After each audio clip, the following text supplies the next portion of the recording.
Hi, everyone. Thanks for joining me today on the Divine Messages podcast. My name is Karina, and I am a psychic medium out of Calgary, Alberta.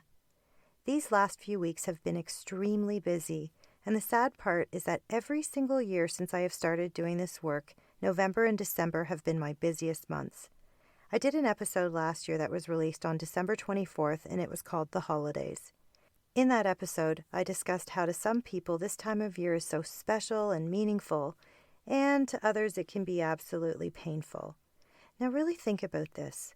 Think about how many people may be at odds with certain family members, and seeing and hearing how their friends are planning amazing parties and gatherings, it can remind them of what they may feel that they are missing in their lives. And now also think about how many people are missing a past loved one.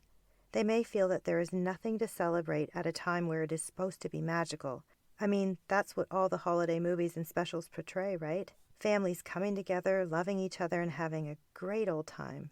But to some, it can be a time of deep pain, sadness, despair, and loneliness. In the last few weeks, I have worked with so many people that have been truly struggling and in a very dark place. And the crazy thing is that when they would sit down with me, I would tap into their guides to see why they were brought to me, and I would be told how badly they were struggling, and no one around them knew. Not one of their family members, friends, or co-workers knew how behind closed doors they were contemplating their lives. I would look them in the eyes and tell them that I saw their thoughts and how I knew that they were considering ending their lives. Yes, multiple people that I have worked with this month were sent to me by someone up above because they were close to making a critical decision and falling into a deep, dark hole. I truly believe that they were guided to me because I have been on the edge 3 times in my life. I knew what it was like to smile and pretend that I was perfectly fine on the outside, but inside, I was dying. I was feeling like I couldn't and didn't want to continue living. I even hid it from my own Reiki master many years ago and a bunch of my healer friends. That is how good I was at hiding it. Not even the healers knew. So imagine, so many people can put on quite a facade as I once did. Not only have I worked with many this month that were on the edge, but I have also worked with many people that have lost someone due to suicide. And I felt guided to do this episode for 2 very important reasons. The first one is that each family member that I had worked with that had lost someone that took their own life all collectively said that there was 0 indication that anything was wrong. None of the people that had passed had let on that anything was ever wrong. Now, the second reason for this episode is that recently on the news, Stephen Twitch Boss, who is the co-host of the Ellen DeGeneres Show and many other shows, took his own life. The news of his passing has been on every platform, and what hit me hard was here I was being sent so many people that were in his shoes, feeling so desperate, and their guides intervened. And what I think most people would wonder is, why did their guides intervene in these people's lives, but not others? I even wondered that before for myself back in the day. I have asked my guides this very question, and I have never gotten a clear answer. And I say this all the time. As a medium, I don't have all the answers to the universe. I can only see so much. And a lot of things don't always make sense to me either, and that can be quite difficult. The only thing that I have heard through Spirit is that we have a few exit plans that we can choose to take, and ultimately, before we incarnate, those exits are laid out for us and we make the choice and plan for when and how we will go. Our free will can also play a part in an exit plan. And so you see, that's where even I get confused as a medium. I won't ever understand all of it until I'm on the other side. And as much as I beg to know and understand more, I'm not meant to, nor are any of you. We have lessons to learn here on Earth, and all of us are just trying to navigate through all of it ourselves. I read this post about Stephen Boss, and I felt that I should share it. It said, "It doesn't matter. It doesn't matter that he had it all in most people's eyes. It didn't matter that he had a beautiful family. It didn't matter that he was an influencer. It didn't matter that he was a millionaire. It didn't matter that he had a beautiful home. It didn't matter how much love was in his home. You can't see any of that when it gets dark. What looks good on the outside isn't always good on the inside. You might be everything that the world loves, and all the things you no longer want to be at the same time. So it didn't matter. All of those things that he had, including the most beautiful family, none of that mattered. He had the biggest, happiest smile, but that didn't matter at all either. Behind that smile was a man who was battling his demons alone, and he ultimately succumbed to his pain. It has been said that he had left a suicide note that referenced his past challenges in life. I bet barely anyone, if anyone, actually knew he was struggling behind closed doors. There is a bit of speculation about his passing, as many people are confused by many details, but in the end, the only thing that matters is he is no longer here. He chose to end it all. I think so many people cannot understand how anyone would end their life and leave everything behind. I think that only the people who have truly been in that dark place can understand how someone can make this scary decision to end it all. In those dark moments, nothing makes sense. I know this because I have been there. You aren't thinking of the people whose lives would be affected. All you are feeling in that moment is pain, and you want it to end. I've done a couple of episodes where I discussed how I almost ended my life, and no one knew how badly I was struggling alone. Out of the 3 times that I had contemplated ending it all, one of them was the worst, and this is something that I have never told anyone before except my husband. But I feel that today is the day to discuss it, as I feel it's important to shed some light on why people commit suicide. And not only to understand why people do it, but to hopefully shed some light on things to look out for from the people who are struggling silently. There are some very subtle warning signs that are there, but most fail to see because everyone is so busy living their own lives. Most will say that there were no warning signs whatsoever, but I'm hoping to help others to see beyond the naked eye and to see into the soul to see someone's struggles just as I see with a client as they sit before me. So now let me take you back in time to that one night that could have changed everything. Years ago, I was so traumatized, and everything had hit me all at once. I felt as if I couldn't breathe. I was drowning. We were on a vacation in a beautiful tropical place, and I pretended to smile and make it seem like I was enjoying the vacation. But for a couple of days, I was shaky, I was pacing, and I just couldn't seem to settle down. My mind was racing, and I was so ridden with negative thoughts that I felt like an absolute failure. I felt like I was really suffocating.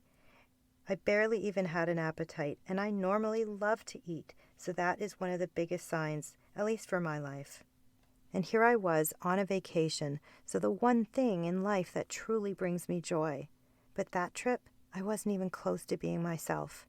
I know that looking back, Nick would say that when he would speak to me, I had a vacant stare. I would be smiling at him, but I wasn't present at all. That is a big warning sign.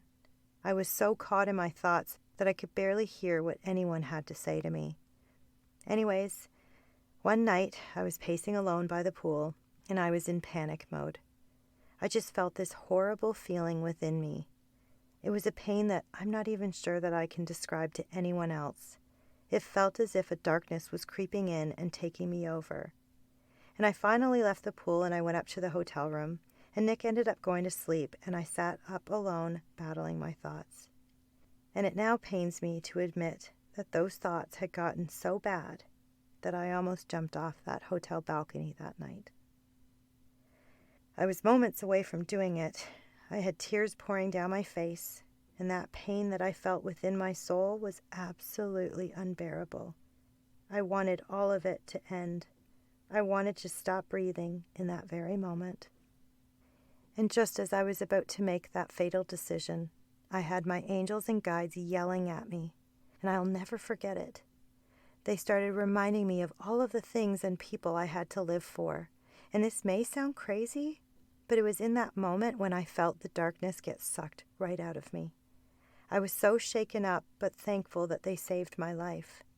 I may not even be explaining this properly, but I'm trying as best as I can to help others understand how people can make a quick decision that ends it all. And also to help anyone out there that may be listening and having those same thoughts as I once was. If I can be that voice in someone's ear reminding them that even though they may be feeling completely alone in this world, there is always someone or something to live for. I believe my guides saved me that day because I am meant to help many people. I have a very big purpose on this earth as a healer, and they weren't going to let me give up. But even saying that makes me feel unsettled because I wonder, why me? Why aren't the others being saved too? And again, I may never know the true answer to that. All I know is that I have to try to save and help as many people as I can. I told my guides years ago that I would dedicate my life to being of service to others, and I meant it. Over the years, I have been sent so many people that have been on death's doorstep, and I am forever grateful that Spirit trusted me to help them to want to live. I believe I went through all of that so I could truly be able to see when someone was struggling, even though they may have been hiding it from everyone else. So now let's go back to those subtle signs that could potentially be there. And again, not everyone will show those subtle signs because they are too good at hiding it. But here are a couple to look out for just in case. Number 1, change in appetite. So either eating more or less. Number 2, change in personality. Either they are on edge, slightly panicked, or completely opposite and calm like they have never been before. Number 3, change in sleep patterns. So sleeping more or less or having disrupted sleep. And number 4, change in the look of their eyes. So their eyes can take on a very vacant look. Now these signs are the subtle signs from my perspective, as that is how I was feeling around that time frame. And I'm sure there's many more, and sadly in some cases maybe none at all. The one thing that I can suggest is to really look deep into someone's eyes. The eyes are the window to the soul, and the truth is all there. But honestly, how often do we ever really look that intently into someone's eyes? I don't even do that unless I'm in a session with someone. I mean, I can feel a lot of people's emotions, but I try to shut off my psychic abilities when I go out because I don't want to see it all. But the minute someone sits with me, I know. I can see it in their eyes, and I say it right away. So if you are concerned about someone, even if they seem happy, joking, and playful, really look deep. The laughter and smiles can be their way of hiding it. It is usually said that the ones that smile the brightest are the ones who hold the deepest pain, and this is so true. And this time of year can be that difficult for some that they can sink fast into that darkness. That is why, for the last 8 years, November and December have been the busiest times for me. And so I wanted to do an episode to hopefully help others to maybe pay a little extra attention to their friends, loved ones, or coworkers. So many of us get caught up in our own little worlds that we don't always see if someone is struggling. So I want to leave you all with this today. If you are struggling, please reach out for help. You are not a burden to anyone. No matter how dark it gets, I swear there is a light at the end of that tunnel. There is always something or someone to live for. If you are worried or concerned about someone that you feel isn't in a good place, just let them know that you see them and that you are there. Sometimes we may be concerned, but we don't always voice it. So say something, anything. You never know how much it can mean to someone by just making them feel seen and heard. I also know that missing a past loved one can be extremely hard during the holidays, but I do promise that they will be with you in spirit. And I always say, the happier you are, the happier they will be on the other side. I want to thank you all so much for joining me today on the Divine Messages podcast. And although I may not have all of the phone numbers out there for help, this is the one number that I have found. It is the National Suicide Hotline in Canada. The phone number is 1-833-456-4566, or you can text 45645. Please reach out if you need help. If you would like to book a reading with me, I can be reached at www.divinemessages.ca or on Instagram at divinemessages333 or at the Divine Messages Podcast. Please bear in mind that the perspectives and opinions represented in this podcast are based solely on the Divine Messages interpretations. We can in no way be held responsible for the actions of our followers.